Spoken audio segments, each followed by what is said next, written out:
Buonasera, ma ci pensate? Sono 29 anni dalla guerra del Golfo, erano i giorni di gennaio del 1991, una guerra che venne sentita ovviamente in tutto il mondo, in Italia, ma anche nel nostro Veneto e nella nostra Marca Trevigiana, e lo vedremo in questa puntata. 1991 è anche l'anno in cui il Partito Comunista diventa PDS, Partito dei Democratici di Sinistra. Anche questo lo vedremo vissuto attraverso i travagli della sinistra trevigiana e non solo. Stesso anno in cui la Liga Veneta si sposa, fra virgolette, con la Lega Lombarda e diventa la Lega Nord. Tutto questo nel 91, ma poi faremo un salto anche al 1987 e poi anche più indietro nel tempo parlando di ambiente, di incendi nel nascente Parco del Sile con ospiti importanti. Tutto questo naturalmente dopo la sigla.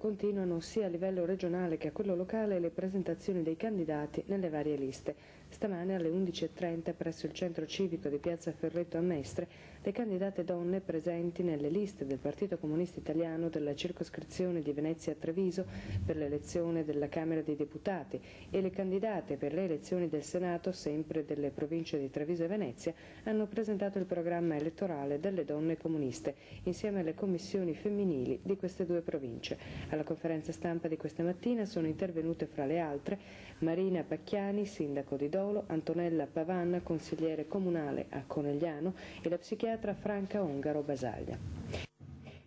Era il 20 maggio 1987, la signorina che avete visto con la giacca in azzurro era ed è Floriana Casellato. Buonasera, benvenuta. Buonasera, grazie a voi dell'invito. Allora cosa si prova a rivedersi dopo 40 anni?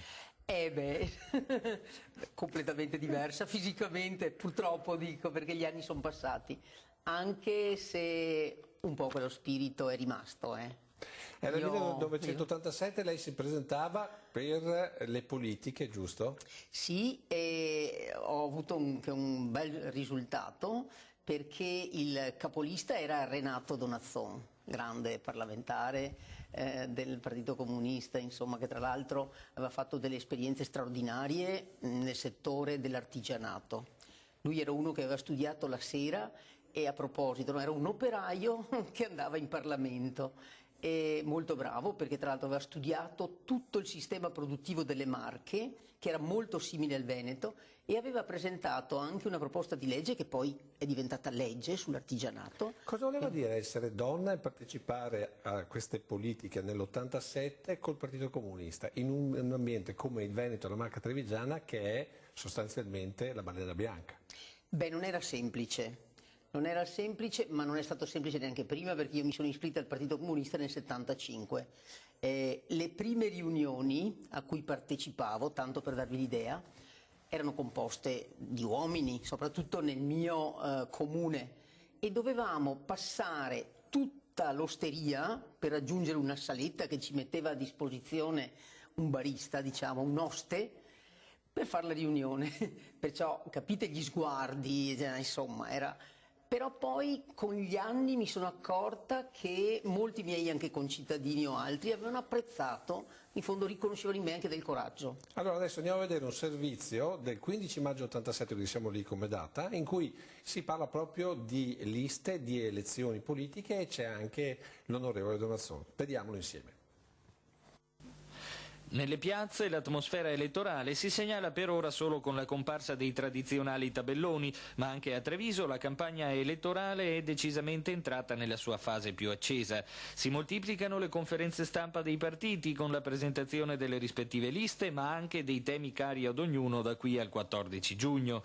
Oggi sono state ben 3, ve ne riferiamo in ordine cronologico rispetto alla loro effettuazione. Hanno iniziato i socialdemocratici stamane con il segretario provinciale elettorale Arturo Bernardi ed il capogruppo alla Camera Sandro Reggiani.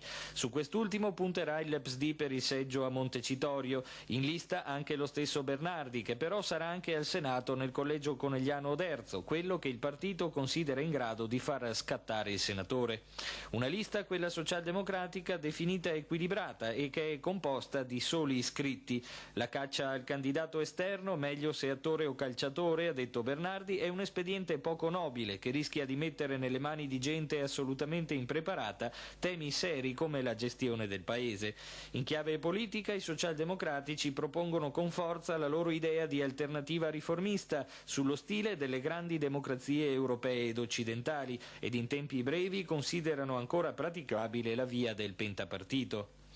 Alle 12 è stata la volta del Partito Comunista, con il suo segretario provinciale Tiziano Gava, accompagnato dai candidati di punta del partito trevigiano.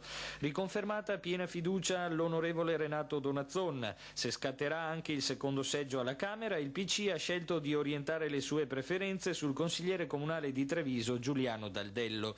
Sottolineata con forza la presenza nelle liste comuniste delle donne, che sono oltre il 50% degli elettori, ma vengono elette solo per il 7%. Secondo il PC queste elezioni dovranno sancire la morte del pentapartito e la gente dovrà rendersi conto che l'Italia del 2000 avrà bisogno delle idee nuove del PC, che si avvia alla campagna elettorale con quello che è stato definito l'ottimismo della ragione. Il PSI ha chiuso nel pomeriggio l'intensa giornata di presentazioni, con uno dei padri dello Statuto dei lavoratori, il senatore Gino Giugni, a far da padrino al vernissage. Sul fronte dei candidati, il segretario provinciale Tullio Guadagnin ha chiaramente indicato il deputato uscente Maurizio Sacconi come uomo di punta della compagine trevigiana alla Camera. In corsa anche Siro Zanella, che non c'era oggi, ma che si presenta con spirito sicuramente battagliero. Candidatura di prestigio al Senato su Conegliano Oderzo è stata indicata quella di Gino Giugni.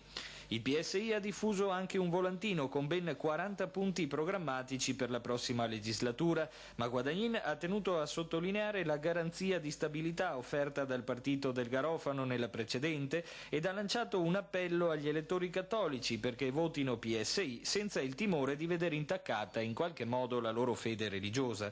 Domani si replica con altri partiti. Beh, un salto nel tempo. Salto nel tempo in tutti i sensi. Mamma mia, quasi quasi non mi riconoscevo. Però tutte quelle persone io le ho conosciute, diciamo che c'era la politica di mezzo. Esatto, allora, quella politica di ieri e la politica di oggi. Lei ha fatto anche il parlamentare. Cominciamo a fare un po', diciamo così, un paragone.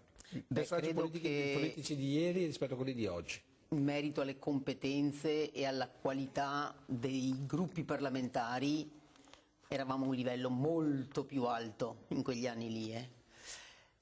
Io in quegli anni li conoscevo dall'esterno perché non ero parlamentare, però conoscevo sia i miei, ma siccome poi frequentavo molto, ero molto attiva nel partito e anche in città, conoscevo anche i parlamentari degli altri, ma potrei dire dalla Democrazia Cristiana ai Repubblicani. Ho volutamente tenuto a parte la Democrazia Cristiana, ma non perché, perché sennò non ci stiamo, facciamo una puntata solo di questo. No, ma voglio dire sia dei socialisti, insomma. Ad esempio adesso noi vedremo l'onorevole Sandro Reggiani, che insomma socialdemocratico era abbastanza distante dal vostro punto di vista, eppure c'era... a parte l'apertura, ma io conoscevo bene anche Arturo Bernardi, insomma, erano persone che avevano la politica in testa, insomma, e poi ecco, anche ma che politica un'esperienza. era? Perché chi ci sta ascoltando a casa, magari soprattutto i giovani, non capiscono la differenza tra la politica Era una politica intanto fatta di concretezza, ma perché i parlamentari andavano dalle associazioni, dagli artigiani, dal sindacato, tutti i lunedì quando erano a casa e costruivano il loro lavoro, la loro attività parlamentare sulla base di quello che raccoglievano dal territorio. C'è chi dice che tutto questo doveva essere fatto così perché non c'erano ancora i telefonini, non c'era ancora internet. Certo, forse anche quello. Però il rapporto diretto riusciva a dare più risposte rispetto adesso, perché adesso sembra che i telefonini servono solo per insultarsi, per mandarsi i messaggi di quella politica di basso livello. Sì, magari mascherandosi anche dietro all'anonimato, no? Vediamo quello che succede. Era tutto molto più diretto, c'era anche una grande franchezza, scontri, vivacità. però io ho una grande, io come molti altri ci siamo formati in quella fase là, adesso è molto più difficile che si formino giovani in questa fase, no? Che possono poi costituire la nuova classe dirigente. E poi le donne, adesso poi ecco, rivediamo L'Antonella era responsabile dell'UDI, arrivavano dall'UDI, l'Unione Donne Italiane. E questa qui, come ci si vede? Mamma mia!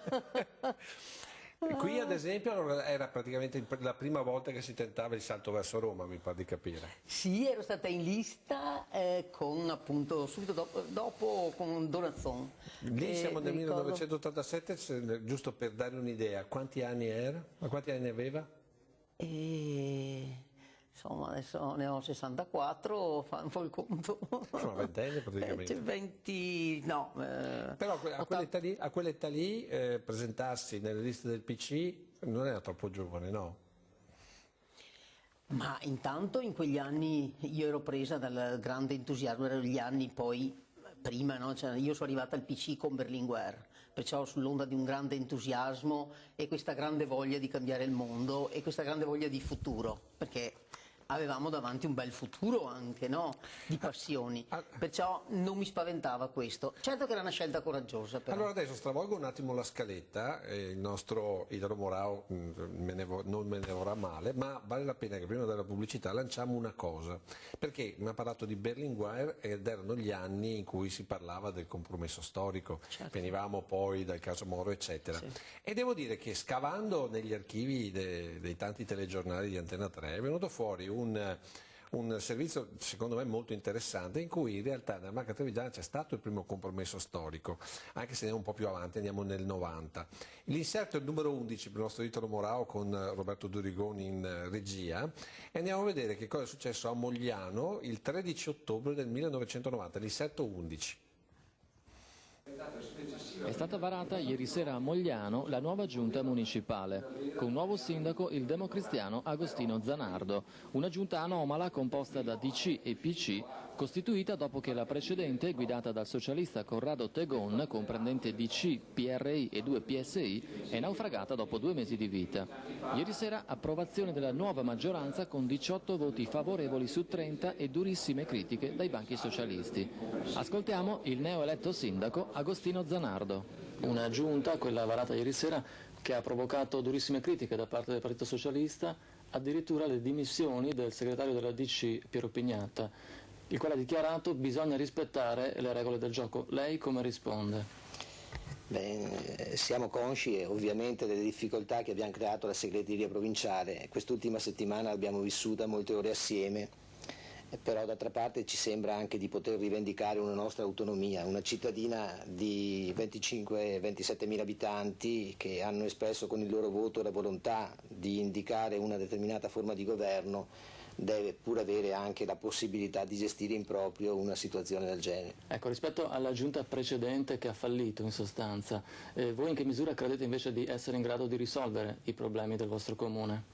Ma guardi, parlare adesso di propositi o di programmi sembrerebbe anche facile, bisogna ovviamente metterci alla prova e giudicarci poi, come è stato detto, dai fatti. Però una cosa ci dà sicurezza, di avere 2 gruppi consigliari compatti che ci danno un numero sufficiente per governare. E nella democrazia, nel gioco democratico delle cose, evidentemente avere i numeri che danno la possibilità di gestire quello che si vuole o quello che si sceglie è la prima garanzia, il fondamento per poter pensare bene o programmare bene. Qualcuno ha pronosticato una vita brevissima per la giunta da lei guidata. Penso che lei non sarà d'accordo.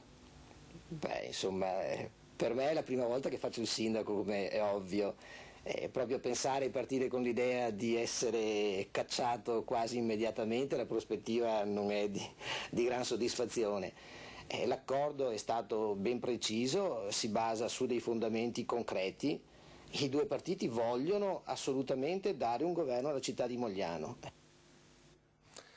Già, perché il vero problema di quel periodo, fra virgolette della Prima Repubblica, è che era la politica che gestiva i sindaci, dopo sono cambiate le regole, quindi il compromesso storico in questo caso a Mogliano servì perché altrimenti c'era un immobilismo totale determinato dalla politica. Ma se posso aggiungere, Mogliano poi si è concretizzata la cosa, ma per esempio nel mio comune, che era un comune allora, adesso siamo intorno ai 9.500, ma allora eravamo sui 6.000 e qualcosa, poco più.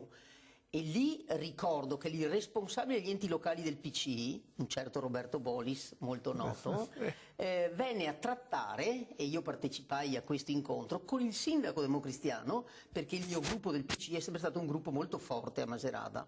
Eravamo 5 consiglieri di opposizione, i socialdemocratici erano in 2, socialisti 2, insomma noi eravamo il gruppo più forte.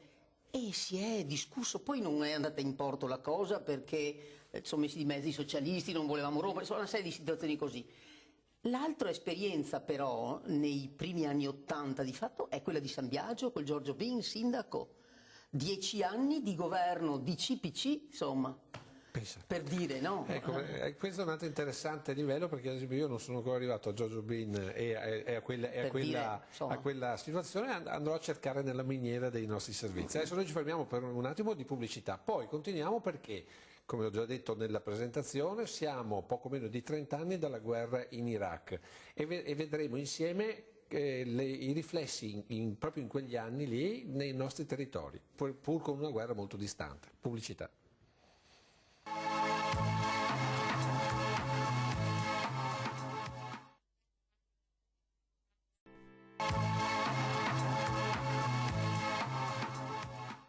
Buonasera, c'è ancora dunque preoccupazione, ma la speranza di rivederlo vivo è aumentata. Gianmarco Bellini, il maggiore dell'aeronautica militare, dovrebbe essere vivo dopo che la televisione irachena ha fatto vedere le immagini del suo navigatore Maurizio Cocciolone. Nel paese natale di Bellini, a Pressana nel Veronese, si attendono con ansia notizie confortanti, anche se purtroppo tutti i prigionieri di guerra, secondo le dichiarazioni del dittatore Saddam Hussein, saranno sistemati vicino a installazioni militari. Intanto anche nella nostra provincia si continua a vivere con apprensione le vicende della guerra. Sono molti i riflessi e le conseguenze di questo conflitto anche qui da noi. Vediamo il primo servizio di Daniela Brussato. La guerra nel Golfo e le paure ad essa legate hanno i loro riflessi anche qui in provincia.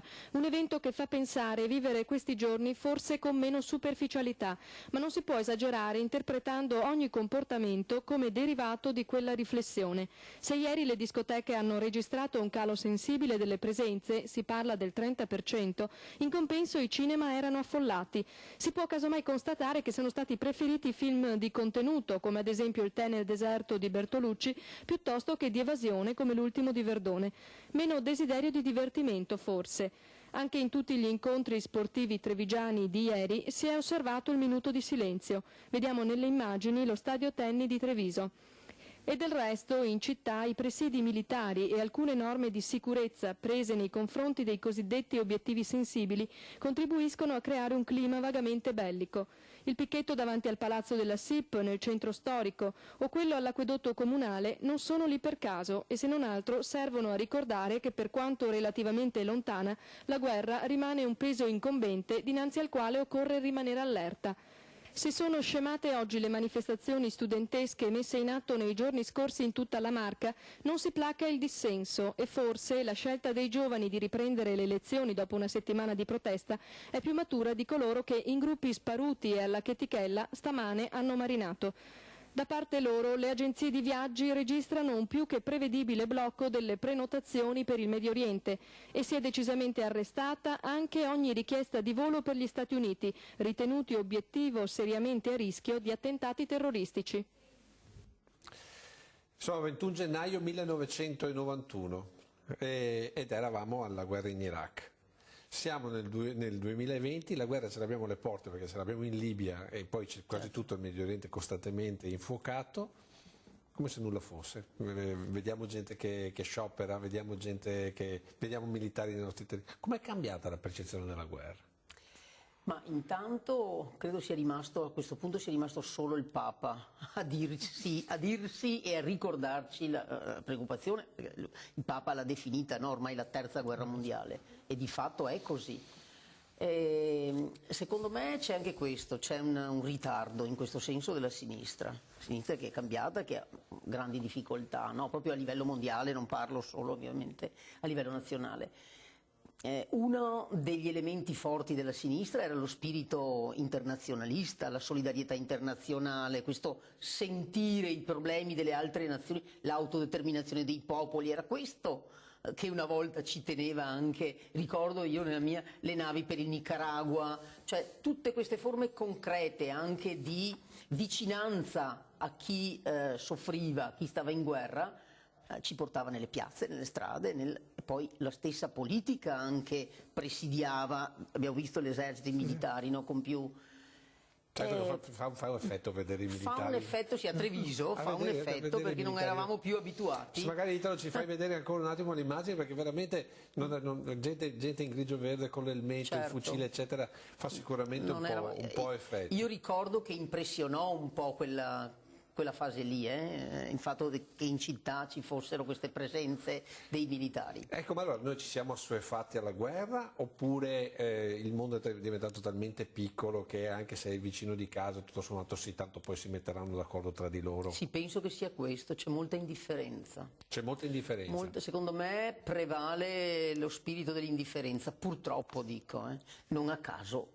Anche il Papa fa continui appelli al fatto che non dobbiamo essere indifferenti, ma io credo che sia questo il male che ci sta attanagliando. Allora, visto che lei a tutto, poi l'indifferenza anche al vicino di casa che magari sta male, mentre una volta non era così. Allora, visto che lei parla della, fra virgolette, crisi della sinistra, sempre in quei giorni di gennaio del 91 a Treviso si discuteva il passaggio del Partito Comunista verso il Partito dei Democratici della Sinistra, anche lì un travaglio non da poco, che magari sta continuando ancora adesso, io credo, ma ne parleremo dopo. Intanto, allora, vediamoci l'inserto 10, il servizio PC verso il PDS 21 gennaio 1991. Nato anch'esso dagli avvenimenti internazionali, il congresso provinciale del Partito Comunista si è chiuso non senza accenti polemici da parte della componente minoritaria. Vediamo il servizio di Stefano Masini. Il Partito Comunista della provincia va verso il PDS attraversato da minacciosi venti di divisione interna. La 3 giorni, terminata ieri al Palazzo dei 300, inevitabilmente condizionata dalle riflessioni sulla guerra in corso, si è infatti conclusa all'insegna di una forte insoddisfazione nelle mozioni 2 e 3. È stato un congresso stanco, trascinato, noioso, il dibattito è stato povero, trovo. Del resto, dopo un anno che ci si trascina a parlare di queste questioni, credo che fosse anche abbastanza inevitabile. Sarà la stessa Gloria Brotto l'unica delegata trevigiana della seconda mozione al Congresso Nazionale di Rimini, dove non ci sarà nessun cossuttiano della nostra provincia. 4 invece i rappresentanti della mozione Occhetto, Varnier, De Bianchi, Costantini e Della Valle.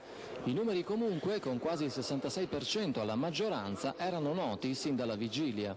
Meno prevedibili invece le divergenze che hanno raggiunto il loro apice quando alla fine i lavori sono stati chiusi dal segretario Varnier senza ammettere la discussione di 2 ordini del giorno che proponevano iniziative di sostegno all'obiezione di coscienza. C'è stata una polemica, credo che potrà avere anche qualche strascico, stasera c'è una riunione per discutere di questo.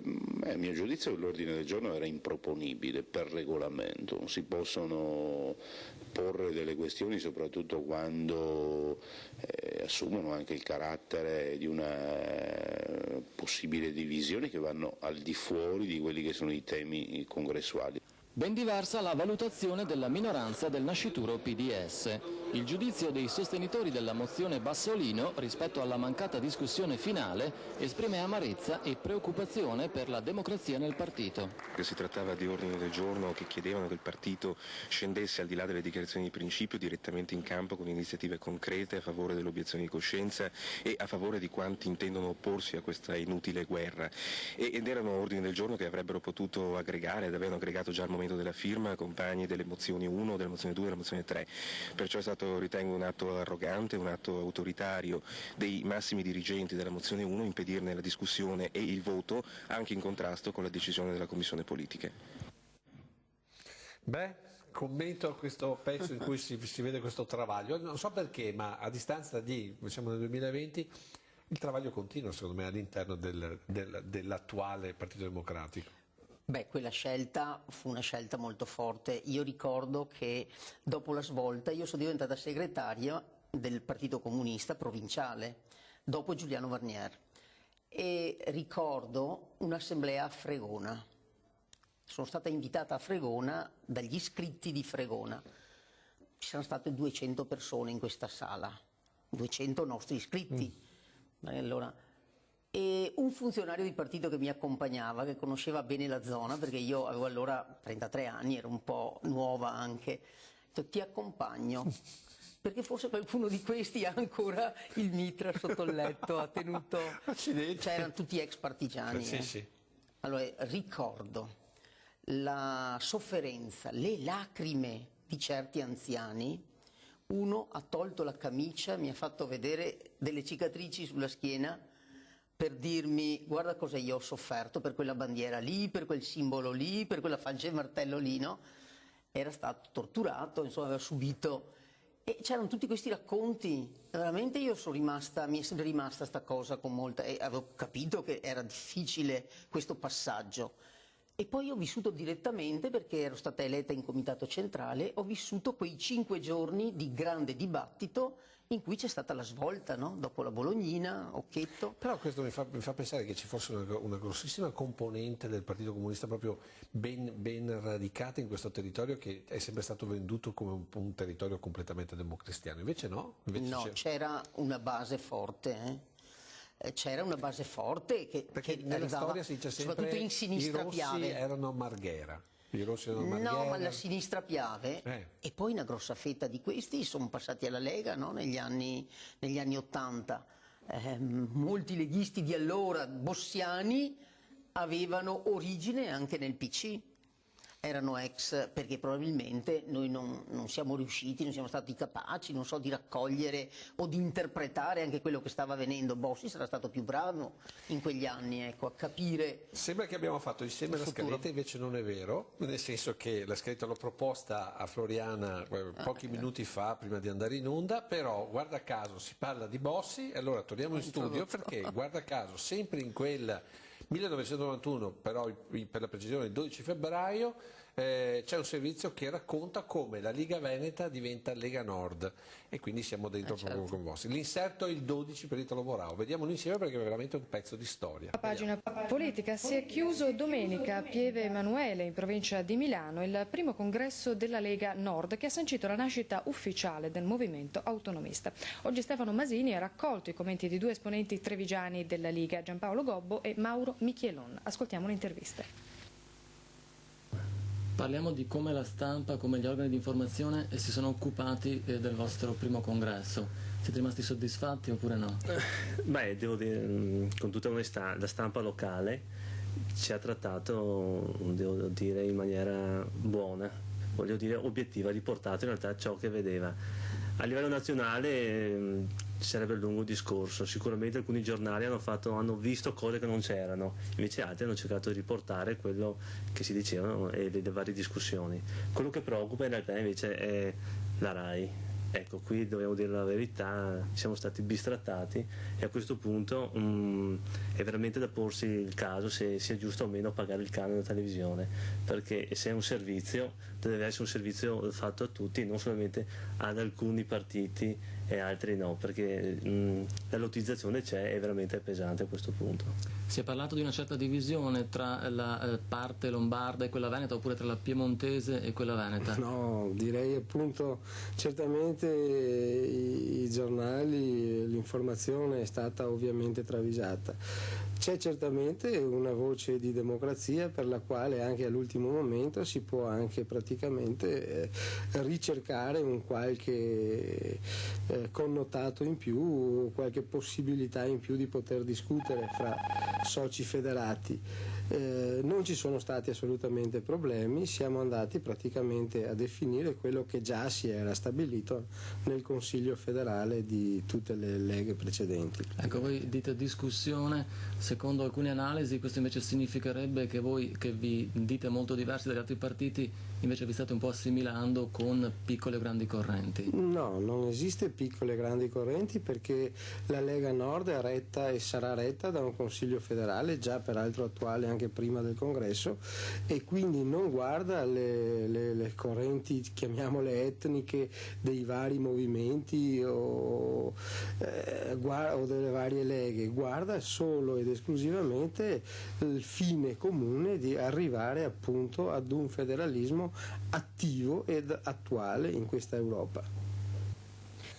Un federalismo attivo ed attuale in questa Europa era il 1991, sì. il federalismo attivo e attuale mi sembra che in questa Europa. Allora, di federalismo i nostri amministratori in quegli anni, perché avevamo in quegli anni come Partito Comunista e anche come PDS, poi come DS, abbiamo avuto una generazione di grandi amministratori in tutta Italia, da presidenti di regione, presidenti di provincia, sindaci, potrei citare nomi che hanno costruito veramente esperienze importanti. L'errore però che facemmo noi in quella fase è stato quello di sottovalutare questo fenomeno della Lega, e cioè di pensare che fosse in primo momento un fenomeno di passaggio, e poi continuavamo a dire sì, che ponevano dei temi giusti, che erano anche i nostri, questi del federalismo, però gli strumenti che proponevano non erano quelli che noi pensavamo Non è di che dover... poi lo stesso errore sia stato fatto con i grillini? Ma probabilmente sì, certo. Cioè che ogni volta che arriva un nuovo movimento, adesso sono anche le sardine, si tende a sottovalutare, si dice ma dureranno 3 mesi e No, poi... però in questo caso no, sono cose diverse, perché la Lega rispetto a Sardegna era nata molto al nord, no? E giorno per giorno si radicava, e noi capivamo che stava accadendo qualcosa di importante, però spesso chi è sul territorio ha più la percezione rispetto ai capi, no? Di quello che sta accadendo. Io ricordo che noi capivamo che stava diventando qualcosa di forte la Lega, come voglio dire, adesso io sto percependo che la Lega De Salvini è per alcuni aspetti in difficoltà, perché sto vedendo che in molti comuni leghisti e Forza Italia passano con la Meloni. Io l'ho posto a qualche leghista sto tema, ma non so se loro si stiano rendendo veramente conto, lo sanno, però è un fenomeno, per dire, chi sta nel territorio coglie queste sfumature più... Insomma, guardando queste cose del passato, vedendo il in mente... presente, quindi il futuro potrebbe essere che bisogna stare molto più attenti a quello che accade nel territorio per capire poi dove va la politica, dove deve andare la politica. Certamente sì. Adesso noi non abbiamo questo fenomeno dei grillini, per dire, no, in Veneto così forte, oppure anche le sardine rispetto ad altre regioni. Però invece la Lega era un'altra cosa, quello che dicevi tu prima, no? Sì, forse abbiamo sottovalutato, ma tra i grillini c'era molto elettorato nostro, avvilito, stanco di noi, eccetera. No? Come nella Lega ci sono come gli della Lega, partigiani. Mi ha colpito questa cosa delle cicatrici sulla schiena. Purtroppo abbiamo già finito il tempo. Io avevo tutto un blocco con delle immagini di Maserata, il ponte di Saletto. Guarda, facciamo così. Italo, dammi ancora un minuto per favore, come direbbero i Pooh, e vediamo l'inserto 07, perché volevo far vedere il ponte di Salettuole del 1979. Purtroppo il tempo scivola via e la scaletta tornerà a trovarci. Salettuole è una piccola frazioncina. Questo è il ponte, no? Ci tenevo a far vedere questo ponte, intanto perché Floriana Caselato è di Maserata, poi perché mi pare di capire che nel 79 aveva anche un piccolo aneddoto da raccontarci, e intanto che vediamo l'immagine, ci racconta l'aneddoto, guardatevi come lavoravano in cantiere questi operai, per dire come è cambiato il tempo. Allora, qual è l'aneddoto di Salettuole? Intanto io ricordo quei lavori perché dovevo attraversare il ponte tutte le mattine, perché insegnavo a Cimadolmo, alla scuola elementare di Cimadolmo, e quindi dovevo o andare a piedi sul ponte, lasciare la bicicletta, oppure con la macchina lasciarla e attraversare il ponte e arrivare a Cima Domo a piedi con qualche passaggio dall'altra parte, qualcuno che arrivava a prenderci, perché veramente ormai eravamo abituati a questo collegamento. Certo che se arrivasse lì lo Spisal adesso chiuderebbe immediatamente il cantiere, perché guardate un po' come erano. Ma guardate che dopo la costruzione del ponte è cambiata la realtà di quei paesi là, sì? Perché prima c'era veramente un fiume che divideva. Lì a Salettuol c'era il traghetto, un barcaiolo che portava Quindi il maestro. questo è il ponte nuovo, cioè non è stato ristrutturato? No, qui si stanno facendo, dopo poco che era stato costruito, ha avuto dei problemi. Tanto per E cambiare. questo è il primo intervento di restauro. Uno si è fatto quando io ero sindaco, perché c'erano dei problemi dei plinti, un rinforzo, diciamo, un intervento serio, si è fatto un po' di anni fa, insomma. Però questo ponte purtroppo ha subito 2 importanti restauri, interventi, diciamo, di manutenzione. Certo che vi fa pensare, ripeto, guardate come lavoravamo una volta. Cioè... Infatti il secondo intervento, ricordo perché io ero sindaco che fece la provincia, sì, fu importante perché allora si era lavorato anche in questo modo, mancava molto ferro, si disse allora. Senta Floriana, il tempo è proprio Nel finito. cemento armato. Il tempo è proprio finito, sono richiamato all'ordine. Peccato. Grazie per essere venuta e soprattutto volta. grazie per averci raccontato un pezzo della storia dal suo punto di vista. Tornerò a trovarci anche perché ho tutta un'altra puntata sostanzialmente da fare, il tempo è scivolato via, però veramente interessante. È stato un piacere mio anche. Allora, siccome questa è la serata di San Valentino, chiudiamo questa prima parte con la pubblicità e con il cambio poi dell'ospite, perché andiamo a vederci San Valentino del 91, quindi 14 febbraio 1991, vissuto dagli anziani della casa di riposo Menegazzi di Treviso. Guardatevi un po' e soprattutto sorridete con noi. Allora, oggi è la festa degli innamorati. Lei si ricorda quando era innamorata? Se mi ricordo perché sono così allegra oggi, perché San Valentino di oggi mi ricorda i San Valentini della mia giovinezza. Si festeggiavano allora? Caspita! E com'era il suo innamorato? Com'era il mio innamorato? Il mio innamorato era l'uomo più bello di tutti. Che cos'è che le ha regalato una delle prime volte che vi siete incontrati? Che cosa? Mai neanche un anello. Niente. Ma è innamorato lo stesso. E allora lei voleva bene lo stesso anche senza regali? Anche senza regali, perché c'era il cuore che era più importante dei regali. Innamorati pazzi tutti e due, ma roba del vecchio testamento ormai. Troppo vecchio, troppo lontano il tempo. Una volta scambiava baci e abbracci, adesso ci abbiamo i raffreddori. Qual è il primo ricordo che lei ha di sua moglie quando vi siete messi insieme? Non ci abbiamo neanche mai conosciuto, ho fatto 12 anni di Africa, sono venuto a casa, dopo per caso ho fatto amicizia con i suoi fratelli e poi dopo ho visto Issa. Allora mi sono un po' innamorato di Issa, abbiamo parlato un poco, 9 mesi, poi ci siamo sposati. Risparmiava perché lui studiava a Padova, vero, ingegneria, e allora invece che andare a pagare la rata mi comprava i regali a me. Qual è stato il regalo che le è piaciuto di più? Oddio, erano anellini, quelle perlettine così da poco, insomma, ecco. Allora io avevo 24 anni. Ed era in quel periodo lì che si è innamorata di qualcuno? Nel periodo lì che io lavoravo. Prima abbiamo cominciato col Teatro dell'Opera a Roma, sempre, e poi siamo passati a Cinecittà. Che ricordo hai, visto che oggi è la festa degli innamorati, che ricordo ha di quando lei si è innamorata? Il ricordo mio quando ero con mio marito, cara, e io auguro a tutti gli innamorati di passare 50 anni di amore come li ho passati io.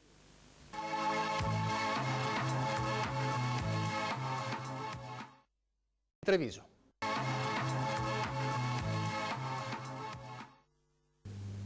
L'incendio doloso di Casacorba, che una settimana fa ha distrutto una vasta area nella zona delle sorgenti del Sile, è solo l'ultimo in ordine di tempo di una serie di attacchi all'ambiente del principale fiume trevigiano.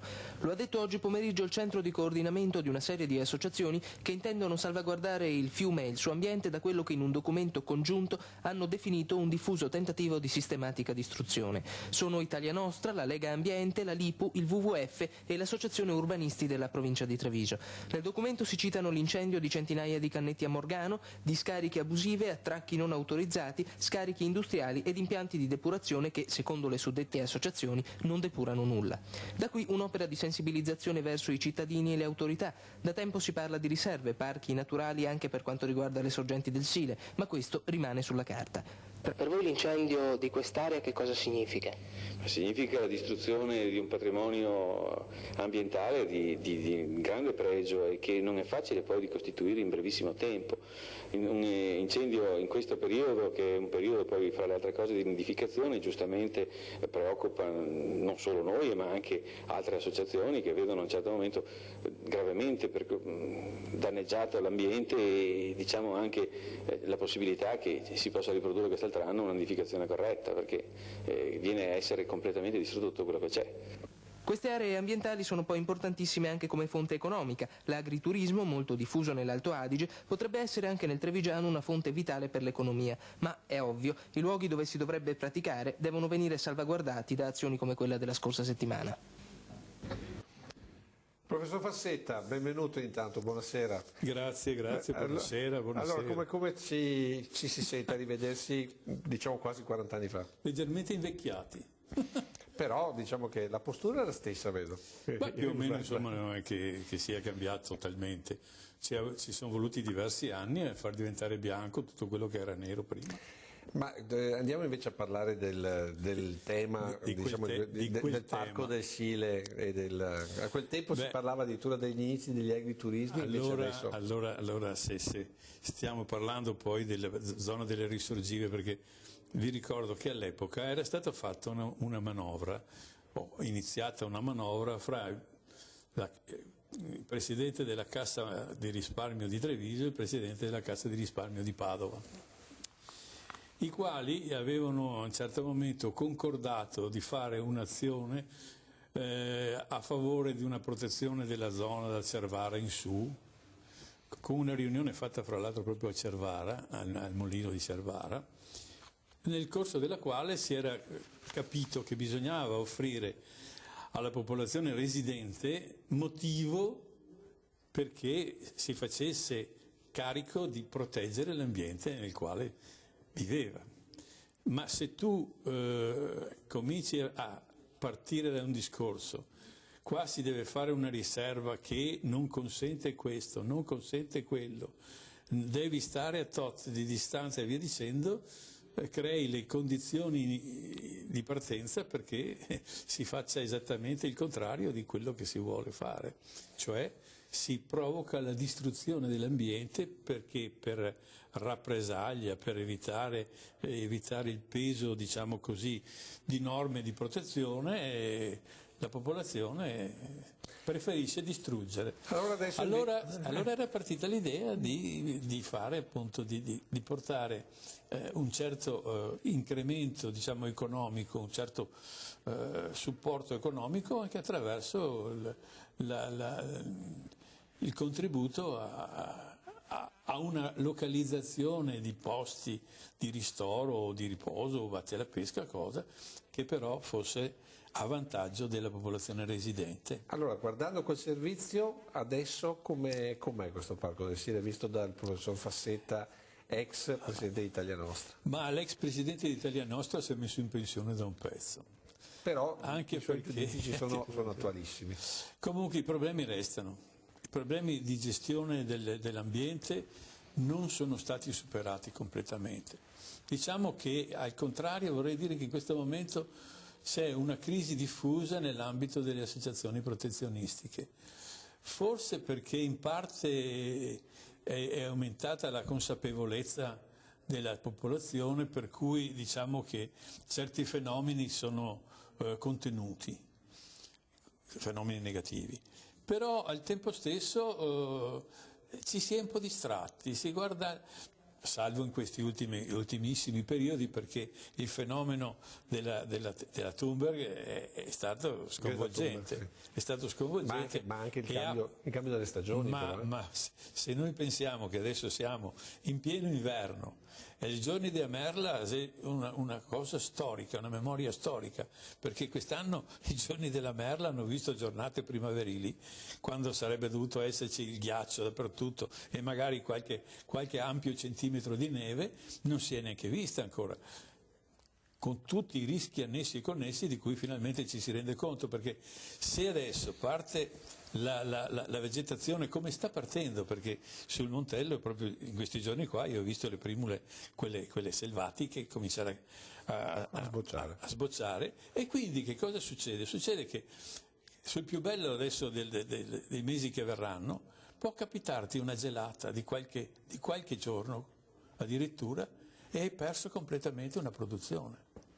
Abbiamo avuto crisi già quest'anno, esatto, o perché c'è stato un mese di maggio quest'anno terrificante. Se io penso che hanno portato un sacco di arnie, perché nel momento della fioritura della caccia, di agasia, no? Il miele di acacia è uno dei prodotti naturali che sono più ambiti e più anche utilizzati. Beh, quest'anno non si è fatto niente su, hanno dovuto portare dello zucchero e via dicendo, perché gli alveari non si sono mossi. Io ho visto un giorno le api cercare di muoversi, dopodiché non si sono viste più e sono partiti i disgraziati che avevano portato le arnie a riprendersele e portarsele a casa. Questo significa insomma che il cambiamento climatico c'è, però c'è poca sensibilità anche da parte delle associazioni, mi pare di capire. Ma le associazioni, rispetto a quando c'eravate voi? Diciamo che una volta forse eravamo anche più coesi. Quella conferenza che mi avete riportato alla memoria con il vostro servizio vi fa vedere che eravamo 3-4 associazioni, tutte quante riunite in un unico organismo. Ci stavamo scambiando informazioni, evitavamo di farci concorrenza reciproca. La guerra fra i poveri è sempre stata la guerra perduta. E però dopo di allora è cominciato Tizio, Caio, Sempronio a cercare di far carriera attraverso le associazioni. Allora adesso cosa che non mi è riuscita. Vediamo un'altra battaglia di Carlo Fassetta, ovvero quella per le mura di Treviso. Il servizio è l'inserto 10. Le associazioni ambientaliste sono in allarme per lo stato delle mura di Treviso. Si tratta di una situazione che si trascina da tempo. Le immagini si commentano da sole e si riferiscono ai bastioni del Castello Romano, attualmente la zona di maggior pericolo. Qui alcune radici si sono insinuate tra i mattoni esterni e il corpo vero e proprio del bastione. L'allarme in particolare giunge dalla sezione trevigiana di Italia Nostra. Del caso ci parla il presidente Carlo Fassetta. È abbastanza visibile anche da un qualsiasi cittadino che si muova lungo il lungo Sile, che ormai siamo arrivati all'osso, cioè siamo arrivati al terrapieno vero e proprio, soprattutto sul lato che dà verso il ramo del Sile principale, cioè quello di Porta Garibaldi.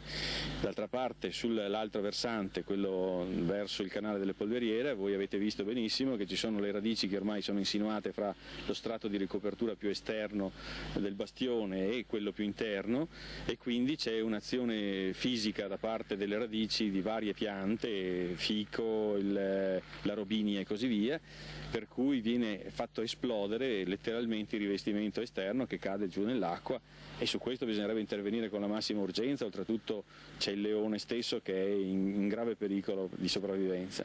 Sulle mura esiste una delibera del Consiglio Comunale che risale al 18 marzo 1985 e che affidava a 4 professionisti un'analisi conoscitiva per la quale erano stati stanziati 50 milioni. Nonostante le numerose sollecitazioni, dice Fassetta, tutto è fermo. Intanto il degrado continua sistematicamente perché non si interviene neppure per tamponare. Per frenare il tutto, infatti, afferma il presidente di Italia Nostra, basterebbe anche ostacolare la crescita di queste piante. Possiamo dire una battaglia vinta, perché adesso vai in giro per Treviso e alberi, mura che cadono, mi pare non ce ne sono più, c'è un'attenzione a questo territorio. Diciamo che a un certo momento ci si è resi conto della situazione, sono stati fatti degli interventi, in qualche misura sono state coinvolte anche ditte importanti per dare un contributo alla manutenzione.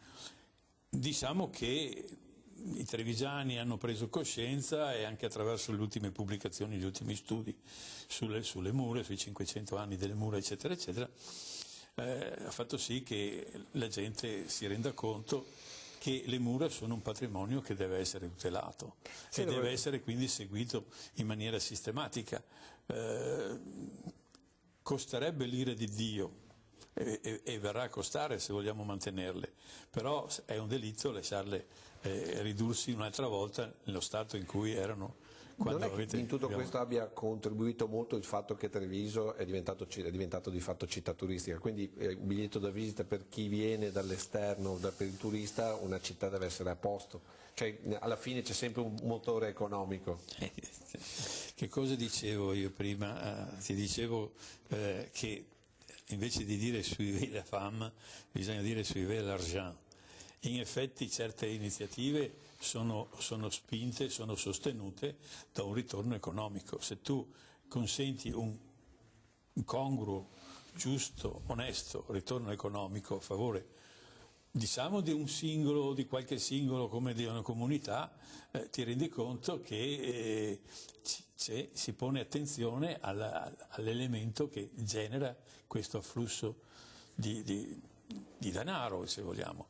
D'altra parte la provincia di Treviso dovrebbe essere molto ma molto più valorizzata, perché Treviso ha la fortuna insperata di essere al centro di un territorio dove in un'ora di treno o di mezzo pubblico o di automobile, se volete, ma sponsorizziamo il mezzo pubblico se è possibile, ma sì, perché di sì, perché se abbiamo dei servizi seri, certo che se mi tolgono i treni che vanno a Calalzo, io vado su con l'automobile, che mi metto a fare, cercare qualcuno che mi porti col biroccio. No. Sarebbe maledettamente bello. Allora, ci fermiamo per un attimo di pubblicità. Stante il fatto che Treviso è il centro di un territorio che ha un'ora di distanza, le Dolomiti, Venezia, Padova, Vicenza, Belluno, Udine e via dicendo, noi siamo nel punto migliore che possiamo offrire al turista che viene nel Veneto, perché veda tutto quello che c'è da vedere, compresa Treviso. Proprio per questo ci fermiamo per un po' di pubblicità e poi ripartiamo dal Monte Grappa.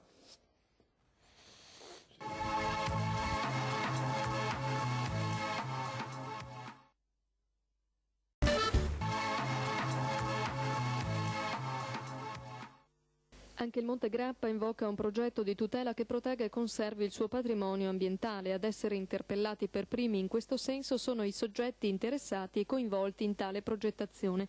Con un incontro tra Regione Veneto, enti locali ed ambientalisti, il Comitato per la difesa del Grappa ha fatto oggi il punto della situazione e lanciato proposte di intervento. Un futuro per il Grappa è stato infatti il tema del convegno svoltosi a Paderno presso gli istituti Filippin.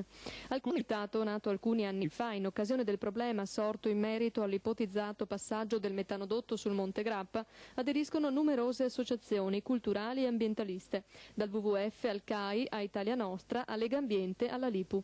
Ciò che intende realizzare è una gestione unitaria del Grappa e del suo parco. Finora infatti ogni comune della zona, circa una ventina, procede con interventi singoli, separati e in definitiva slegati da un contesto complessivo di tutela ambientale. Si chiede invece che i comuni e le 3 comunità montane, che sono quella del Grappa, quella del Brenta e la Feltrina, cooperino entro un progetto unico e completo.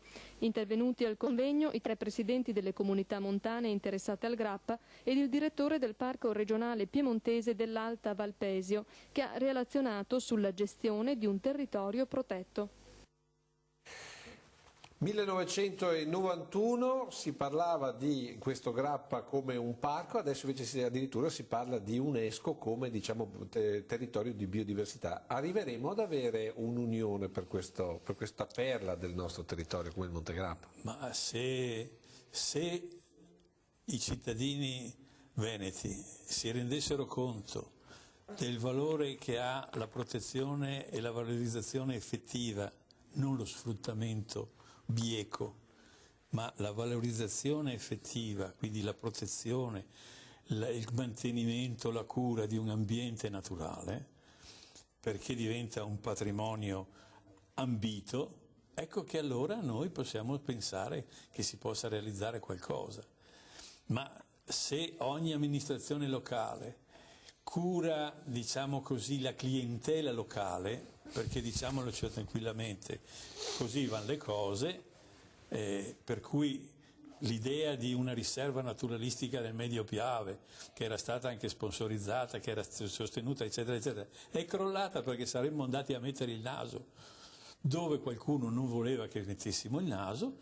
Allora succede questo, succede che un patrimonio va progressivamente degenerando, degradando, è perduto. E quando è perduto è difficile ricostituirlo. Ecco, ci sono problemi, adesso per esempio un problema che si sta ponendo e sul quale bisogna intervenire in maniera intelligente, elastica, ma al tempo stesso anche con una visione proiettata in avanti, è la gestione dei lupi che stanno comparendo sul Monte Grappa. Lo sappiamo benissimo che è così e si può capire che un pastore che si vede qualche animale sbranato non sia molto soddisfatto, però attenzione, cosa facciamo? Ci mettiamo un'altra volta a distruggere tutto quanto, eliminare tutti quanti i cosiddetti nocivi, ma allora devo cominciare ad andare in giro a sparare alla gente, perché nocivo come l'uomo non c'è nessuno. E allora quale può essere la soluzione? Ma la soluzione è intanto di rifondere il danno che è stato provocato. Se io voglio che i lupi possano vivere in maniera relativamente pur controllata, ma libera su alcune parti del Grappa, devo fare in modo che nel momento in cui provocano un danno a qualcuno, questo qualcuno venga risarcito. Non c'è mica niente di particolare, è un costo sociale complessivo che deve essere ripartito sulla società. Ma uno potrebbe chiedere, ma il lupo a che cosa serve sul Grappa? Ma il lupo intanto se fa una cosa è quella di eliminare altri animali che sono più deboli, cioè è un selettore. Noi ci siamo messi in testa l'idea che siamo in grado di selezionare noi le cose, però dove ci sono le crisi o perché una qualche malattia si diffonde o perché la popolazione residente va al di sotto di un minimo che garantisca la continuità, eccetera, eccetera, vai a vedere tutte quante le volte che c'è un problema ambientale, chi l'ha creato? L'uomo. Evviva! Ma dovremmo essere arrivati a un livello di cultura, di intelligenza, di previsione del rendimento di un ambiente tale da poter garantire di gestire la cosa con molta serenità, molta tranquillità. Ripeto, riconoscendo a chi ha dei danni il danno e rifondendolo, perché se io voglio che sul Grappa ci siano i lupi, devo essere pronto a tirare fuori i soldi per pagare il danno che il lupo frega. Va bene, torneremo. Fermo restando che non è pericoloso direttamente per l'uomo. Intendiamoci. Ma questo è un altro tema che riprenderemo perché qui merita una puntata, ambiente, animali e territorio, ma dalla miniera tiriamo fuori anche quanto serve per una delle prossime puntate. Invece adesso, siccome abbiamo parlato di cultura, andiamo a vederci il servizio, l'inserto, lo 03, siamo al 16 novembre del 91, si parla di Treviso Cultura.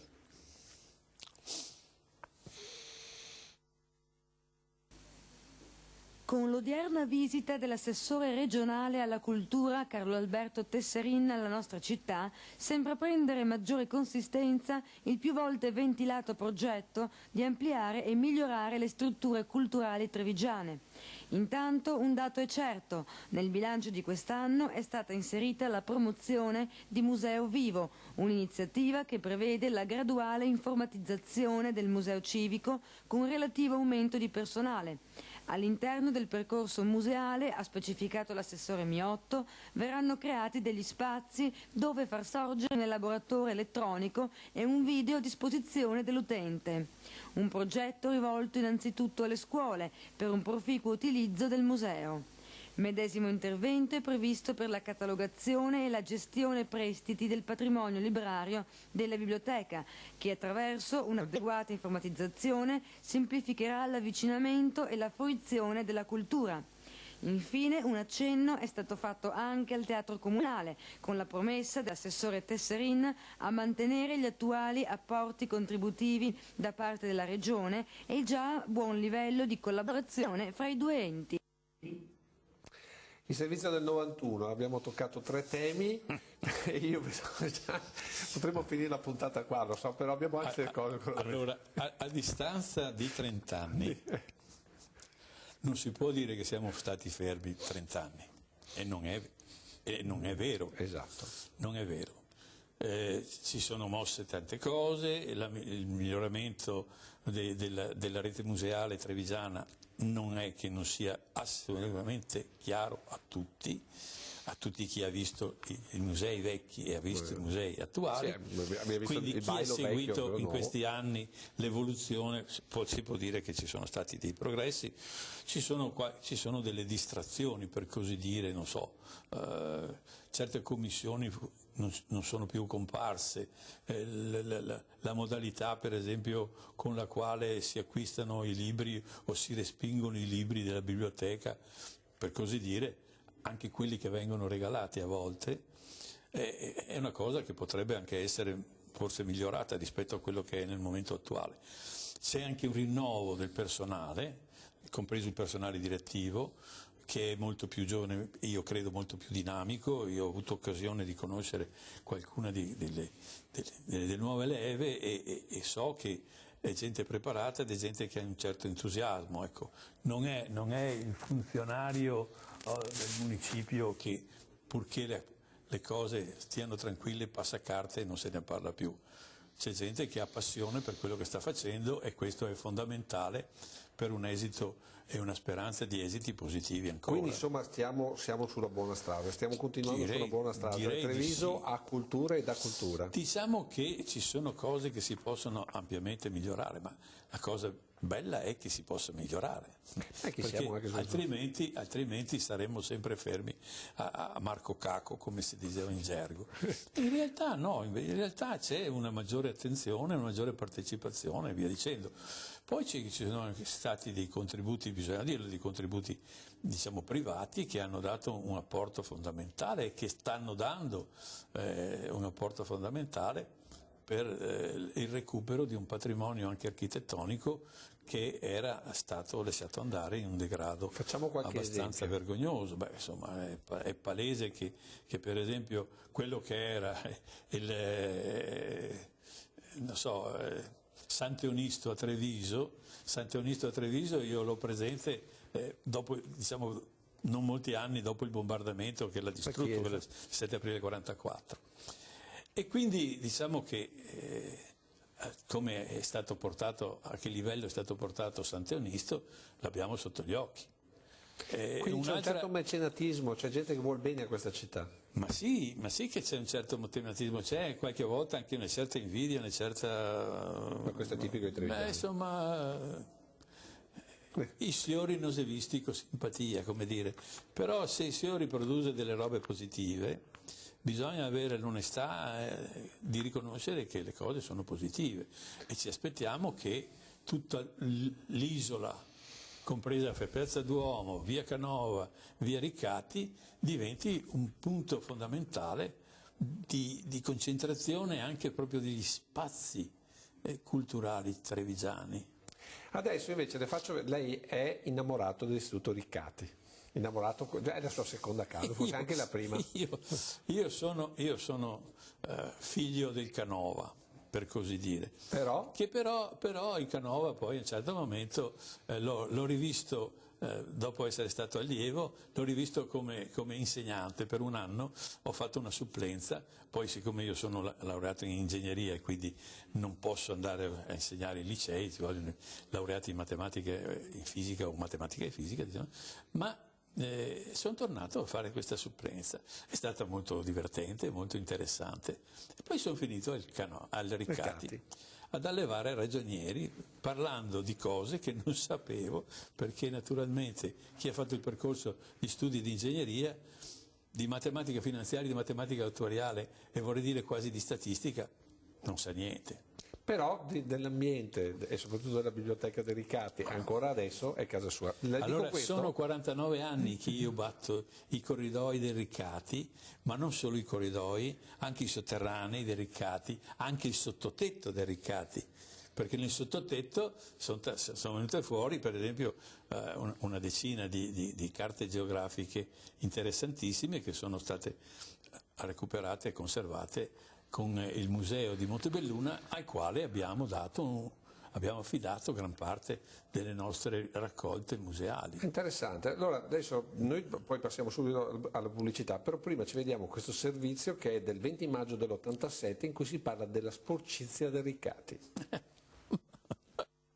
Sporcizia, mancati interventi di ristrutturazione, aule che scarseggiano. Questi i motivi che hanno spinto il presidente del Consiglio d'Istituto del Tecnico Commerciale Riccati di Treviso a chiedere per il 26 maggio una riunione con i massimi amministratori provinciali. La decisione è relativa all'ultima riunione tra Consiglio d'Istituto e rappresentanti di classe che si è svolta il 15 maggio scorso. Durante quella riunione era emersa la necessità di un intervento straordinario di pulizia interna ed esterna dell'edificio, recentemente infestato dalle zecche. Purtroppo gli interventi di pulizia non hanno avuto successo, visto che le zecche sono ricomparse subito dopo. Questo comunque non è l'unico problema. A Riccati scarseggiano i servizi igienici, ce ne sono soltanto 2 per 400 alunni. E poi ancora una palestra che manca ormai da tempo, nonostante le sollecitazioni, per non parlare degli infissi che mostrano tutti i loro 63 anni. La provincia deve aver ricevuto finora chili di lettere del presidente dell'istituto, ma a quanto pare ha fatto orecchie da mercante.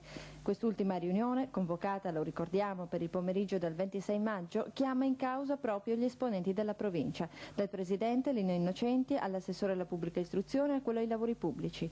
Intanto al Consiglio d'istituto si stanno incrociando le dita nella speranza che la riunione questa volta sia decisiva.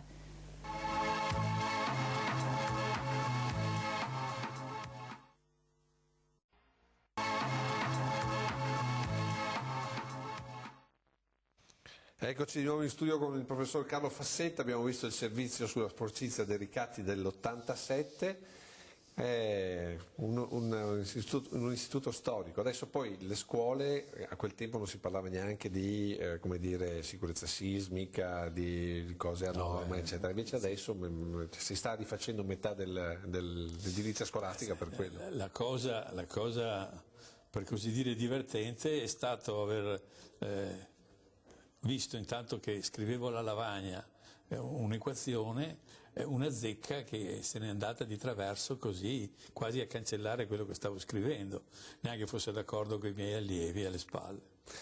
In realtà ci sono stati questi problemi perché l'edificio, vi ricordo, risale all'inizio degli anni 20, cioè il giorno di posa che non è mai stata fatta, della prima pietra è il 1° marzo 1920 e l'inaugurazione ufficiale è stata l'11 novembre 1923, quindi stiamo andando ai 100 anni della costruzione del questo edificio che noi vediamo. Di questo edificio che vediamo, che è la sede centrale dell'istituto, della seconda parte della vita dell'istituto, perché prima era a Casa Scotti, Palazzo Scotti, e naturalmente coi problemi di spazi, di allievi che erano superiori alla capienza dell'istituto, quindi ricorrere a sedi esterne, raffazzonate a destra e a sinistra, che è un problema che si sta ponendo adesso ancora con noi, perché dopo il calo immediato, diciamo così, il crollo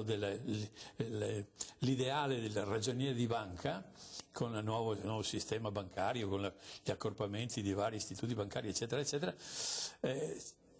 quindi siamo passati, fai conto, da 3.000 studenti di ragioneria a 850 studenti di ragioneria nel giro di qualche anno, un buco, un salto indietro enorme. Adesso siamo tornati ai 1300, 1300 che ripongono un problema storico di spazi, perché certi spazi che avevamo sono stati ceduti ad altri istituti, non sono stati riportati a Riccati o a Luzzatti, che si sono fusi. L'ITC2 famoso. Pensi che a suo tempo c'erano 1150 studenti a Riccati, 1250, 1300 a Luzzatti, va bene?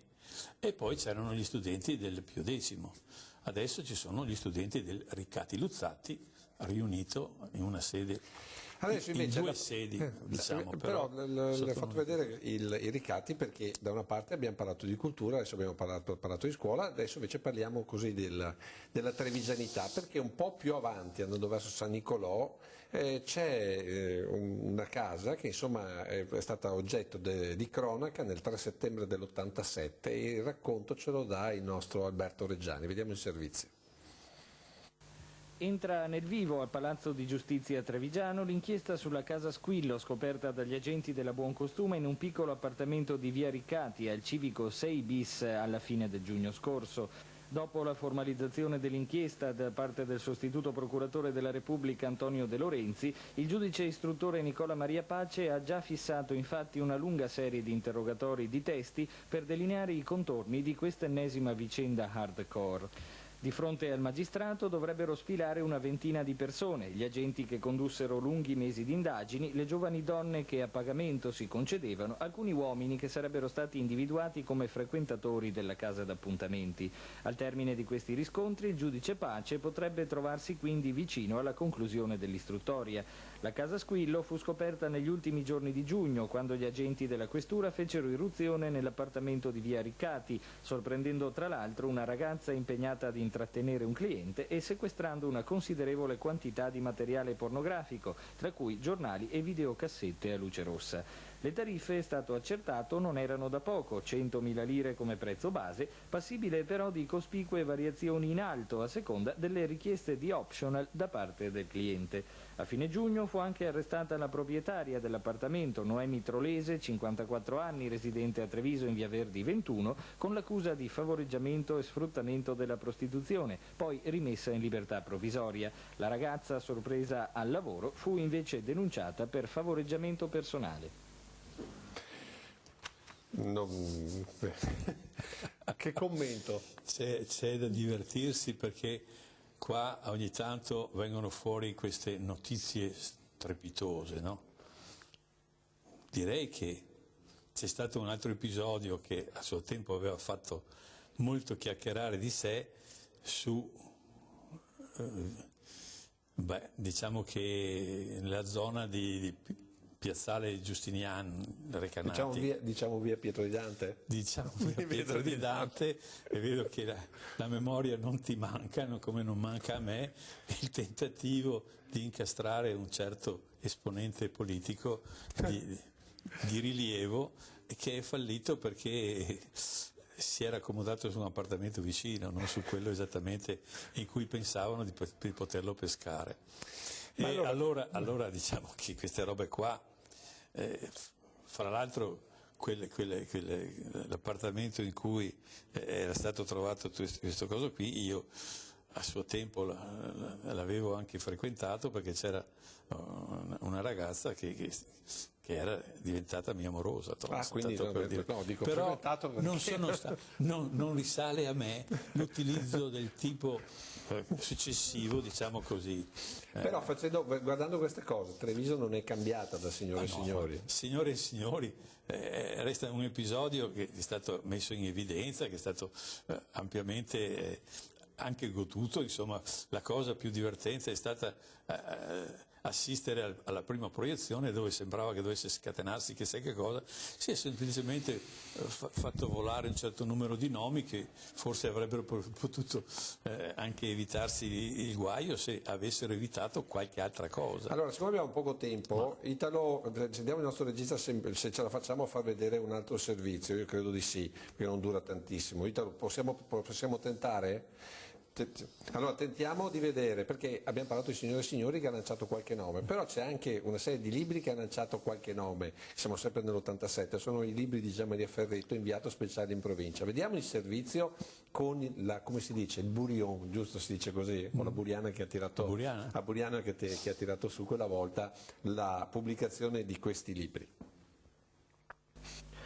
Con la benedizione dell'autore editore che giura di sentirsi a riparo da qualsiasi problema e grazie ad un nuovo accordo con l'agenzia distributrice, inviato speciale in provincia, il sempre più discusso libro di Gian Maria Ferretto è tornato oggi nelle edicole trevigiane, ma si trova ad affrontare due nuove iniziative dei suoi avversari, una rivolta alla Procura della Repubblica, l'altra alla Guardia di Finanza. La Procura ha ricevuto oggi una nuova istanza di sequestro presentata dal legale di Mario Campolmi, l'uomo riconosciutosi in un malvagio tenente e fascista. Ci si basa sull'articolo 337 del Codice di procedura penale, ipotizzando la continuazione del reato all'origine della prima denuncia presentata da Campolmi. Sul tavolo del procuratore ora sono dunque 3 le azioni intentate contro il libro, la terza è quella dell'editore Agostino Alessandrini. Pare comunque improbabile che il libro possa essere sequestrato, rientrando il reato ipotizzato nella categoria che rende attuabile il sequestro solo con sentenza passata in giudicato. A questo punto ci si orienterebbe verso la celebrazione per direttissima del processo, anche se nulla è stato ancora deciso.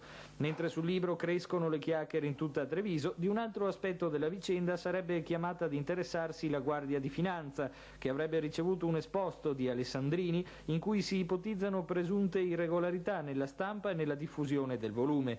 In altre parole, secondo Alessandrini, inviato speciale in provincia non avrebbe avuto le carte in regola per essere pubblicato. Vicenda dunque tutt'altro che risolta. La Ciaccola di Piazza dei Signori trova altra linfa vitale, anche perché sono centinaia le persone che almeno un angolino nelle pagine del libro sfida ce l'hanno. Lei c'era un angolino nelle pagine del libro sfida di Gianmaria Ferretto? No, io devo dire che non mi sono mai interessato alle inchieste o indagini che ha fatto Ferretto. Lo conoscevo, sapevo anche com'era dal punto di vista professionale. In dialetto come si dice? Sapevo dove andava sotto? Sì, ma a Treviso non si fa fatica a sapere le cose. Una volta se si metteva il canton dei 4S, tu ti appoggiavi a una colonna e nel giro di una mattinata eri informato su tutto quello che succedeva. La cosa è cambiata perché il canton dei 4S non è più l'angolo degli studenti di Treviso, diciamo che poi il centro storico, come accennavo prima che cominciasse il servizio che stiamo facendo, diciamo che non è più il centro storico di una volta. Il centro storico di Treviso sta morendo, è stato fatto morire. Però i trevigiani sono rimasti sempre gli stessi? No. Sono quelli di Signore e Signori, No, sono quelli di Gianmaria Ferretto? Bah, sai, di qua e là qualcosa del genere probabilmente sussiste ancora, però diciamo che anche i trevigiani ormai sono anche stati espulsi ampiamente del centro storico. Immaginati quanti sono le case vuote o al più abitate da una persona. Ora, un centro che non è più un centro perde la sua connotazione, perde le sue abitudini, perde anche quel tanto di chiacchiericcio così, no? Taglia tabarri, che minaccia sistematicamente i miei tabarri, ma che finora sono rimasti intatti, lunghi come sempre. Grazie al professor Carlo Fassetta, come sempre giustamente tagliente. Allora, visto che è la serata di San Valentino e visto che come dire, un omaggio va fatto assolutamente a tutti gli innamorati e non, anche al professor Carlo Fassetta, che immagino si è innamorato quantomeno della sua città e del suo Riccati. Anche di qualcos'altro. Anche di qualcos'altro, per fortuna. L'ultima cosa che vi lascio, naturalmente con i saluti e con i ringraziamenti anche di Italo Morao alla regia di Roberto Durigon, è la copertina. Noi a San Valentino, come Antena 3, per anni abbiamo sempre fatto le copertine, adesso ci vediamo la copertina musicale datata 1991 e noi ci vediamo venerdì prossimo. Grazie e buonasera. Bene, siamo in chiusura, come già annunciato, vi lascio con la copertina dedicata appunto alla ricorrenza di oggi, San Valentino. Copertina realizzata da Stefano Masini in collaborazione con l'operatore Lucio Zanatto e con il montagista Roberto Palis. Grazie per averci seguito sin qui, appuntamento a domani.